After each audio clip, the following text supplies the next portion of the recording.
Hello, my name is Matthew. My name is Kirk. My name is Boyuan. We are the team working on the synthetic phase alternating Row-Col ultrasound arrays project, otherwise known as SPARC.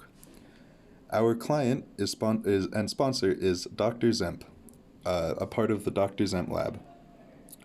For this project, we are working on the prototype for the specialized electronics to apply programmable biasing voltages to the SPARC array system. The system is expected to have an interface for providing programmable voltages for different channels and accept waveform data in the format of binary files. An FPGA design is required for processing the voltage data for the various output channels and output the formatted data to the digital to analog converter with a frequency of 30 MHz. It is also required to develop a multi-channel PCB to handle all digital to analog conversion. This is an example of how the SPARC programmable electronics are hooked up. The Zybo is in the middle, the DAC is on the right, and the host PC running MATLAB is on the left. The host PC generates data and waveforms, and we'll show you how to do that next.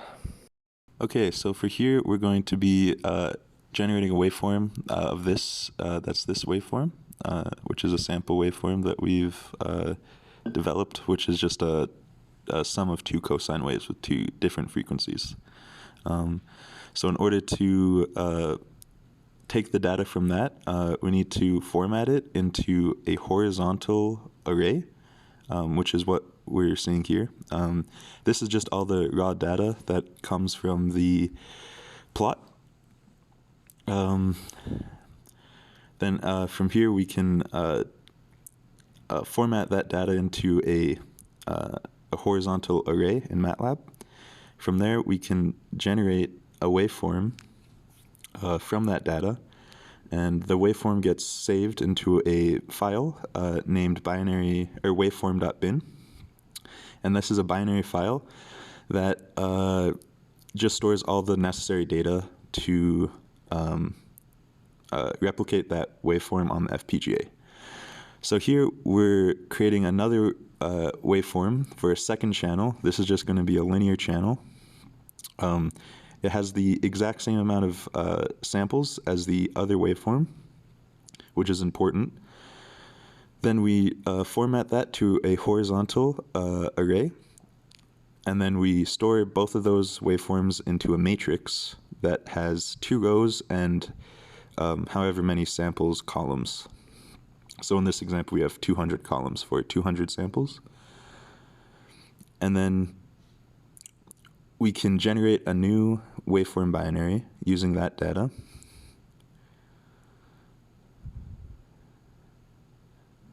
Which is stored in the Z variable. And that generates a new waveform. And we can then send that waveform to the FPGA using that function.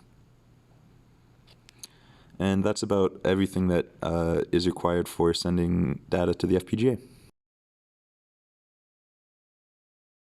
Once the data are sent from MATLAB, the FPGA can receive data over the UART. The received data are stored in the DDR of the FPGA and stored in the form of an array.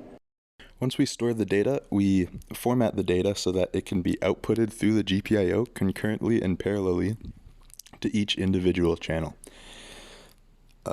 We do this so that each channel is updated at the same time and with no delay. And here we have the hardware implementation for the digital to analog converters. At the bottom of the board we have the high voltage inputs, and along the top we have the low voltage control signals. The digital to analog converter works by actuating analog switches within the switch ICs in the middle of the board. These analog switches are controlled by shift registers that are built into the same chip as the switches. Going from right to left along the low voltage control headers, we have the low voltage supply, the latch enable, clear, data in, clock, and the shift register out pins. If a binary 1 is clocked into the shift register, that corresponds to the switch being closed, and if a binary 0 is clocked in, that corresponds to the switch being open. The high voltage supply can either be monopolar or bipolar, and the polarity is protected by a bridge rectifier circuit. Now, the actual digital to analog conversion is taken care of by a circuit known as a resistor ladder, and this allows us to have very fine control over the output levels of the digital to analog converter. You can see the output of the digital to analog converters, those being the oscilloscope probes in the middle of the board and at the bottom of the board. In this example, we can see a two-channel waveform being outputted to the oscilloscope. This is the waveform binary that we generated earlier in MATLAB. The first waveform is the waveform in yellow. That is the sum of sines of different frequencies. And the second channel is a linear channel that ramps from 0 to 45 volts. What worked? On the software side, the MATLAB API for controlling multiple individual channels was successfully tested, implemented, and verified. And the way it controls these individual channels is it generates a waveform binary from the data inputted from MATLAB, which is then sent to the FPGA over a USB to UART bridge. That is hardware located on the FPGA. The MATLAB API for communicating with the FPGA was successfully implemented and verified and is stable in its prototype state. For the firmware, the communications between the host PC and the FPGA can be controlled, and the binary file sent from the host PC to the FPGA can be received successfully.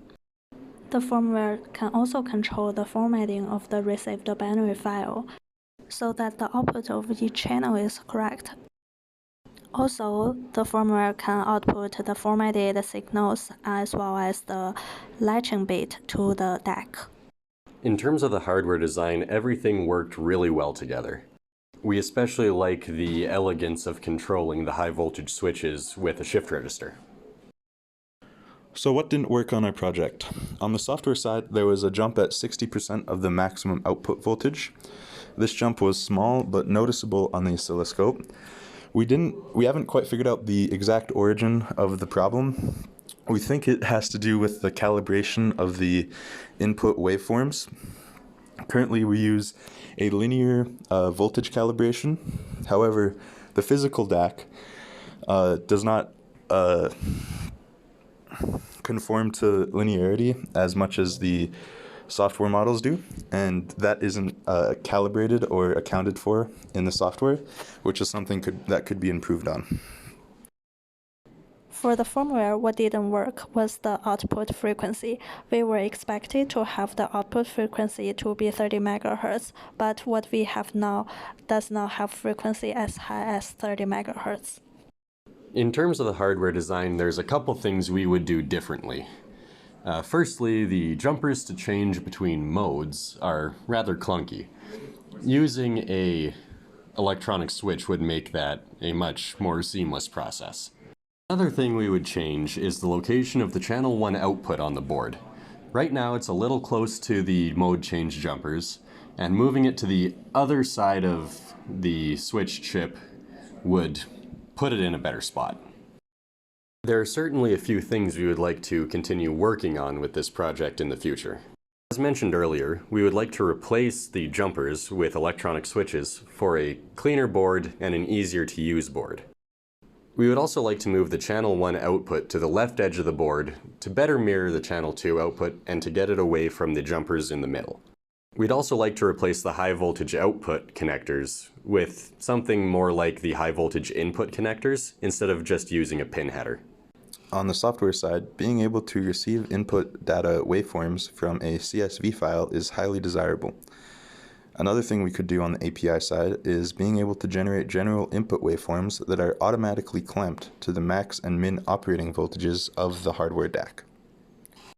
On the firmware side, One thing we need to do in the future is to increase the output frequency, for example, using the DMA module to output. Also, to improve the quality of life, we could develop more control signals, such as a control over the clear signal of the shifter register. In conclusion, the prototype of the system was designed, developed, and tested. The prototype is partially working with slight calibration issues. The biggest challenge of this project was learning the advanced aspects of familiar software tools, such as Vivado, Vidis, and KiCad.